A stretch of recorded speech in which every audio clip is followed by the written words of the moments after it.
Comedian Marc Lottering has a show currently on at the Monte Theatre until the 6th of March 2022 called UNCLE MARC. The show features his brand new stand-up material as well as his material from his hit show Loot, which enjoyed a sellout season at the Baxter Theatre in Cape Town. As one of South Africa's top comedians who has been in the funny business for over 20 years, this show is a definite must-see. The comedian joins us now this morning to share more on the show. UNCLE MARC, a very good morning to you. Thank you so much for joining us. Welcome to Morning Live. We hadn't had you in a very, very long time on the show.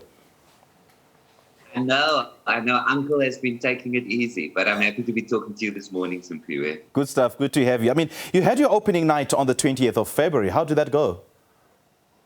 It went extremely well. We're having a great time at Monte Theatre in Joburg. The Joburgers have been very, very good to me.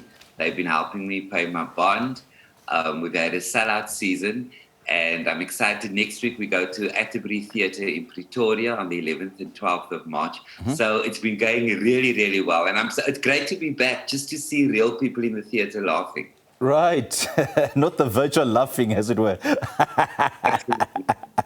You know, 20 years in the industry, you've now rebranded as UNCLE MARC. Do you still get, edgy or goosebumps whenever you go on stage? It never stops. You know, if a show starts at 8 o'clock and you're standing in the wings at 10 to 8 and you can hear the people in the auditorium coming into the theatre, then I always think of my mother, because my mother always said to me, she's got connections for me. I can get a proper job. I can work myself up in a supermarket. Because you think, what am I doing? This is not going to work tonight. But comedy, stand-up comedy is an addiction. And you go on stage and the minute you hear the first sounds of laughter, then you are just in the zone. So I still get the stomach nerves, and you still give, every comedian always has a little bit, you give up a little bit of a fart before you walk onto stage. And of course, at my age, when you fart a little bit, you're not sure, is that just a fart, or is that actually a bed? But you go out there and you do it, man. I can actually relate. If we're about to go live and then my director gives me that countdown, the few seconds I ask myself, do I really need this job? Do I have to do this? So I can relate. Those goosebumps are real and they never go away. Now, how do you go about preparing for a show like this that runs for 2 weeks, Marc? I think it's all about your headspace. Of course, it's every comedian's nightmare to have to try new material, but we have to try new material. And with this tour, we kicked off in Durban, and we're still going to Joburg and East London as well. So I'm looking forward to that. But you prepare. You have your stories in your head that you would like to share with the audience. And the business that I'm in, for me, the audience redirects the show every night. So what I think is funny at home might not necessarily be funny by the time you walk onto stage. So I listen to the audience. I listen to the way that they're laughing. And so over the first 3 nights, you kind of swap and change your material, fiddle a little bit, until you are happy and you know that the audience is also happy, so that you have a rock and roll show. So for me, preparation is about listening to the audience. What are they really loving about the material? Sure. Now tell me something, Marc. How do you run a show for 80 minutes with no breaks, no intervals whatsoever, but nothing but guaranteed laughter? You focus on the EFT, because you know that they've paid already. And you'll be amazed. You'll be amazed what you can do if you need. And you can also talk for 80 minutes nonstop. But as I said, you just go into another zone. There is nothing like the sound of a packed theatre laughing. I mean, you can't buy that kind of feeling. And once you hear that, and once you experience that, you can just carry on. And I like to, I don't have an interval, because my thing about me is that once I start, I've just got to keep going. Sure. And that's the way it's always been for me. And I would imagine how much of a difficult time you guys had when conducting shows virtually in the past few months, because you didn't have, feed off the energy of the people. I mean, running a show virtually or live online is just totally something else, isn't it? It was absolutely ridiculous, because I would just walk into a studio and there would just be 2 camera people. And I mean, you work with camera people all the time. So, some of them are babalas and some of them are just not smiling. And so that's what I had to get used to for 2 years. And I always say to people, because the audience wasn't there, so I had to rely on the fact that the jokes are working. And I said, I've never been so close to Jesus as I was in those 2 years, because I was like, please let this be working. But it was good training ground for me, because mentally, I think it's made me very, very strong. Yeah. You know, as you mentioned that some of the camera people are not smiling, I just saw my camera colleagues here smiling, and they haven't done that in a very, very long time. Wonderful. They obviously didn't come to work, Baba, last today. That's a wonderful thing. You know what, I've mentioned in the intro how you've rebranded and introduced a new material to your stand-up comedy. Now, share more on how things have changed. You know, I'm now 54, and I do know that I look amazing even early in the morning for 54. Don't be envious. Envious people don't prosper. And I think, you know, the reason this title of the show came about was one night I went out in Cape Town, and I went to a really sexy bar, and I was feeling all cute. And this is how you know you're in another chapter of your life. And I saw a cute person sitting at the bar and bought a drink for the person. And then, of course, the cute person asked the barman, who's the drink from? Barman pointed to me. Cute person turned around, and the bar was full. And in front of everybody shouted back at me, oh, my word, Uncle Marc, my mommy's got all your VHS tapes.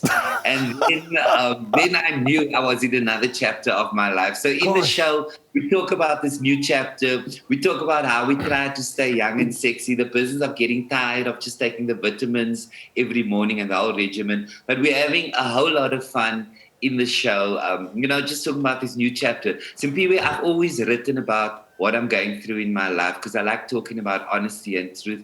And I think that kind of thing resonates with the audience. And the fact that we've been sold out on the tour up until now just speaks to the fact that, you know, the material speaks to the people as well. And that's that is very important to me. True. And do you find that there's a difference in your audience from Johannesburg to that in Cape Town? I mean, do you then change your material to accommodate that particular city or audience? It used to be that there was a big difference, but what I've found over the years is, you know, when I move from one city to the other, a lot of people come for that Cape Town flavor. So I try not to change it too much. Obviously, you know, especially when we started off in Durban, you know, I speak, the show is mostly in English, because that just caters for everybody. But generally, laughter is laughter. Yeah. And, you know, we all laugh at the same things at heart. So I don't change a lot about the show anymore. I think now, at this stage of my career, I actually write differently, because in my head while I'm writing, I write with the knowledge that I am going to be performing the material to the entire country. So it works everywhere I go. So if you want to see me, everybody must just go to marclottering.com, and all the tour dates are there. And you can also be a vessel to help me pay all my debt. I think everybody just wants to be a good person. So that's what you can do. You know, Marc, you just said that laughter is just laughter. So as a comedian, do you find that you have to strike the balance between what will make people laugh and the certain things that we cannot laugh about? How do you strike that balance? Oh, that's such an important question, because, you know, when you get that wrong, it can go horribly wrong. I follow my heart. You know, and my heart has always been a good guide to me, because I've been doing this for more than 20 years. So you learn to trust your instinct. And I've always had this position. If I come out of the theatre at night and I see people in the foyer, or I bump into people who've seen my show, I don't want to have to run and hide. Everything that comes out of my mouth, I should be proud and happy about the fact that I said it.